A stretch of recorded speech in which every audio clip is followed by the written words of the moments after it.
I'm West in Game 12, 6-0, bad game, cool jerseys, bye. Okay, so there's a game to talk about, is there? Alright, what do you want to talk about?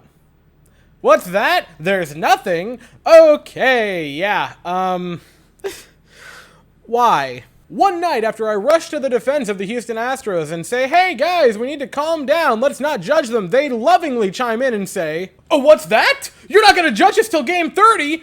Green light! I'm not gonna get on here and say Jake Odorizzi pitched well, he very didn't. 6 runs in 2/3 of an inning is not a good game. That being said, I think you are lying to yourself if you look at this and say it was all on Jake Odorizzi. There were a lot of bad calls. There were a lot of 50-50 ball strike calls, and none of them went his way. He painted the corners pretty darn well, and just kind of got the middle finger from the umpires. Did he pitch well? No, he still walked 4 batters. He was bad, but I think to only blame Odorizzi for this is sort of ingenuine. This was a little bit on him, a little bit on the umps. You can split it down the middle, I don't care. From that, the bullpen came in and was quite literally close to perfect. Blake Taylor gave up a hit to start it, allowed one of the runs for Odorizzi to score. I don't care. After that, he was lights out. 1 1/3, allowed a walk and struck a guy out after that initial hit. After that, Christian Javier came in. He went 3 2/3. He pitched great. 3 hits, 1 walk, no runs, 4 strikeouts. Saw a lot of people on Twitter and Instagram start talking about like, oh, wow, Javier really needs to be a starter. And I'm like, I kept the receipts. I was saying that first. Phil Maton came in. He pitched really nice, went an inning and a third, and was perfect throughout it. Got a hit. Actually, no, he wasn't perfect throughout it. He hit a batter. But other than that, 2 batters. Other than that, I don't. So irrelevant, man. After that, Rafael Montero comes in. He had an inning of work. He got a strikeout, didn't walk anyone. He looks great to start the season. And Ryan Stanek had a perfect 9th inning where he got a pair of strikeouts looking pretty darn dominant. What a nice game by the bullpen, going 8 1/3 innings of no-run baseball. Isn't that neato? And then you go, offender, I hardly know. Wait, what? And look, I'm mad at the offense because that was a pitiful performance. 15 strikeouts is unacceptable.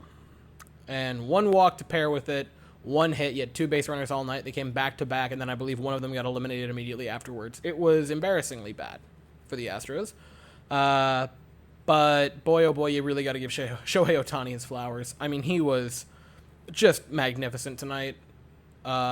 Worked 5 1/3 perfect innings, and he was just doing whatever he wanted to the Astros. There's no way about it. He was mowing them down like we've never seen him do. This was an incredible game by Ohtani. His off-speed pitches were absolutely devastating and quite literally for the first 5 innings, unhittable. There's no exaggeration. I believe we had 1 foul off of the slider tonight until like the 6th inning. He was as dominant as you could ever see him. He absolutely... I mean, it looked like he was throwing nickels at the plate the way we were swinging at everything, and we couldn't touch a thing. We couldn't have touched it with the sofa cushion. This was bad for the offense and a unbelievably good night for Shohei Ohtani. I will say this, the Astros solved their issue with runners in scoring position because you can't have horrible numbers with runners in scoring position if you don't let anyone reach base. I come on here last night and I defend you to the bitter end, Astros, and this is how you repay me by getting absolutely clapped by the Angels. How lovely of you all. So yeah, that was fun, huh? Jerseys look awesome. Boy, oh boy, I thought the jerseys looked great. Hats are amazing, 10 out of 10. Seeing them on the field, the Space City jerseys. The pants are what do it for me. The blue on blue is just chef's kiss, and the socks to pull it all together. Like, man, those jerseys are absolutely stunning, and I was like kind of on the fence on if I wanted one or not, and then I saw them on the field, and I'm like, no, I gotta get one. Those are absolutely stunning. And I already mentioned it. The bullpen was good. Why? Look, man, if you want the positive spin, the things we're doing right are the things we had trouble with last year and couldn't get right. The bullpen looks great. The offense will come. The starting pitching will come.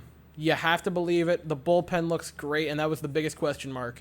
I truly believe that the starting rotation will pull it together down the stretch. I truly believe it, and the offense, you hear it said almost constantly whenever you talk about the Astros and early season slumps, they are too talented of an offense to be this bad for too long. They're going to get it together. But these past few games, this season, the 6 losses have just been embarrassing. And that's all I got. Play Friday, 8:10 Central, 8:10 Eastern, 7:10 Central. We send Verlander to the mound. Blue Jays have not announced their starter yet. I'll be here afterwards to talk about it. So, that's all I have for the evening. Thank you all so very much for watching. I hope you all have an absolutely fantastic day, and as always, even in games like that, go Astros.